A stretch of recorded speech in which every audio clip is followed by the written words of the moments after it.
Okay, this is section 1.4 of algebra. Two algebraic expressions are equivalent expressions if they have the same value for all values of the variables. We're going to look at some properties down here that show expressions that are equivalent for all real numbers. So, with addition and multiplication, we have the commutative properties of addition and multiplication, which says that we can change the order of our adding, or we can change the order of our multiplication, and it will still be correct. It'll still be the same number. Then we have the associative properties of addition and multiplication, which says I can first add A and B and then add C, or I can first add B and C and then add A, and I'm still going to get the same answers. And the same idea with multiplication. A times B first and then multiply by C, or B times C first and then multiply by A. Then we have the identity properties for addition and multiplication. So the identity property for addition is A plus 0 equals A. If I add 0, it's still the same number. And then I have it for multiplication where A times 1 is equal to A. The 0 property of multiplication says A times 0 is 0. And the multiplication property of negative 1 says negative 1 times A is equal to negative A. Okay, so 42 times 0 equals 0, and that's our 0 property of multiplication. In the second one, we see the grouping of y plus 2.5 first, and then adding 28. And on the right, we see adding 2.5 plus 28 first, and then adding our y. So that's our associative property of addition. And then in part C, we have 10x plus 0 equals 10x, which is the identity property of addition, where if we add 0, it still stays the same number. So if we look at A here, we have 4x times 1 equals 4x. And when we multiply by 1, it stays the same, and that is the identity property of addition. And if we look at part B, first we're adding the square root of y plus z, and then we add in our x. And on the right, we're first adding z plus the square root of y, and then we add x. Now this looks like this would be the associative property of addition. But that would mean that in this first one, if we leave x out, we wouldn't be leaving x out over here. We'd have a different letter that would be on the outside. What we're really seeing is the commutative property of addition, because first here we add the square root of y, and then we add the z, and this one we start with the z. So this is the commutative property of addition.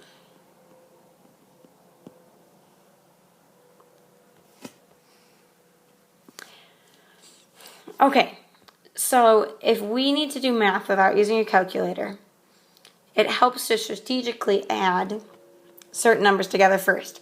So if we look at this expression here, first we're adding the 7.75, and we're adding, well, if we're thinking it's in money, so we're adding the $7.75, and we're adding the $2.40, and then we're adding the $1.25.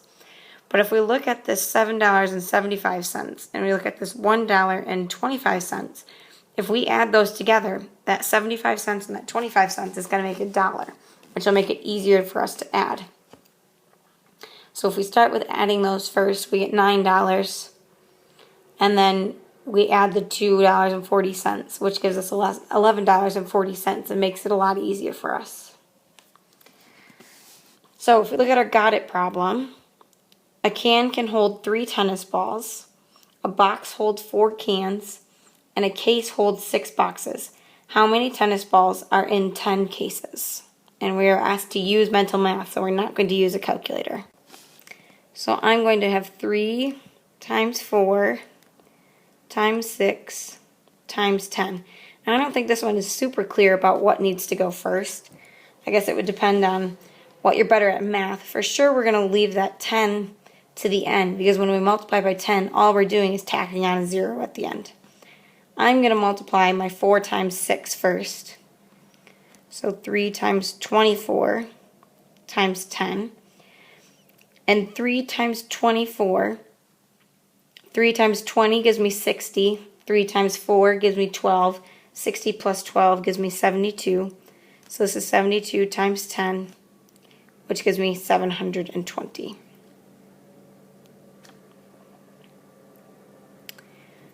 Okay, and we can also use them to write equivalent expressions. So in our first problem A there, it says 5 times 3n. Well, I can multiply my 5 times 3 and just leave my n off to the side. 5 times 3 gives me 15, so it turns into 15n. In part B, we see that we're adding a number and adding a variable, which we can't combine. And then on the outside, we're adding the number. So instead, we should add the 4 and the 8 first, and then just leave the 7b out. In part C, if we can get a variable over a variable, so like y over y or a over a, that cancels off to become 1, which then is using the identity property of multiplication. So let's try putting those into practice. So for A, I'm going to group the 2.1 times 4.5 and leave my x outside. And when I multiply 2.1 times 4.5, I get 9.45, and then I have my x out to the side. In part B, right now they're trying to add 4h plus 3 and then add the 6. But I know that I need to add the 6 and the 3 first, and then add my 4h on the side, since I can't combine anything with my variable. So that turns into 9 plus 4h. And finally for C, I'm going to split up my numbers. So the 8 over 12, I'm going to leave 1 over n on its own, and then m over m. I can simplify this fraction if I divide the top and the bottom both by 4. This turns into 2 over 3. Still got my 1 over n. And this m over m turns into 1. That 1 goes away, and then I can multiply those two fractions together, which will give me 2 over 3n.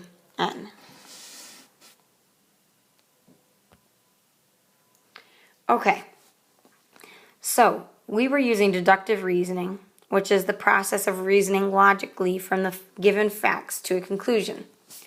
We can also show that a statement is not true by finding a counterexample. We only need one counterexample to prove that a statement is false. So, if they ask us if this is true or false, it says for all real numbers a and b, a times b is equal to b plus a. Well, if I plug in 5 and 3, 5 times 3 is not equal to 3 plus 5 because 15 is not equal to 8. So that's a counterexample, and it proves that it's false. If we want to prove that it's true, we need to use properties. So if we want to show that a plus b plus c is equal to b plus a plus c, we need to use our properties. So we can use our commutative property to group b plus a together, right over here. And then we can group our a plus c together using our associative property of addition.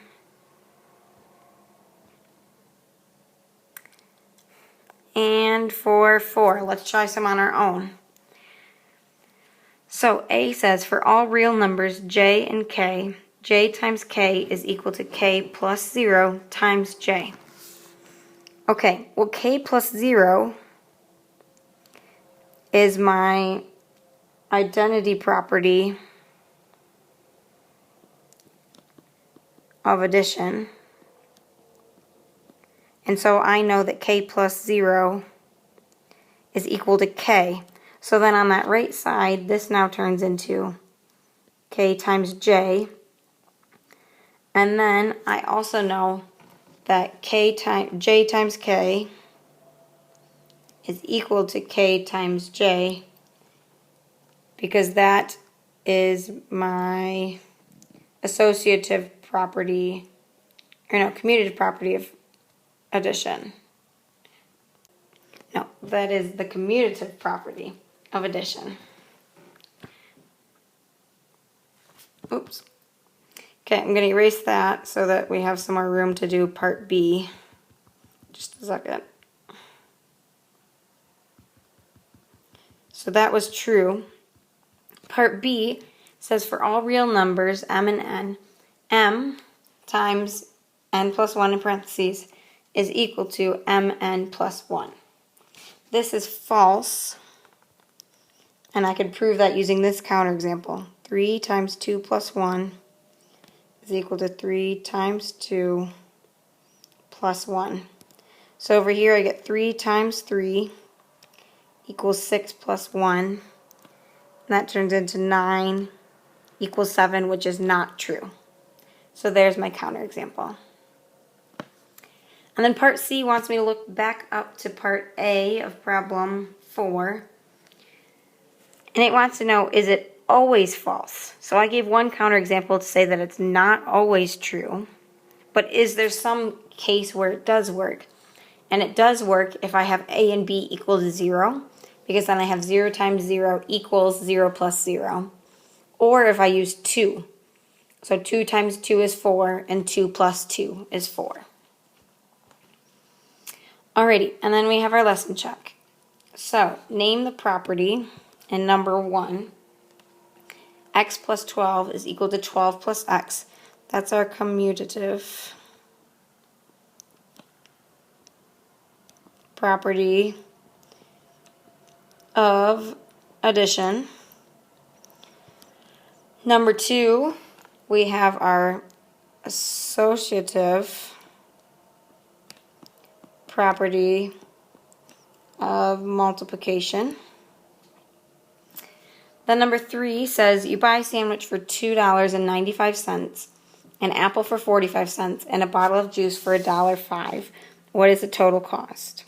So if I were first just writing this out, I'm probably going to write it out in order.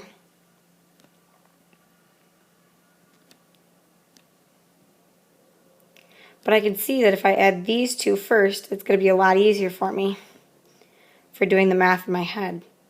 So I'm going to do 2.95 plus 1.05 first. And then I'm going to add the 0.45.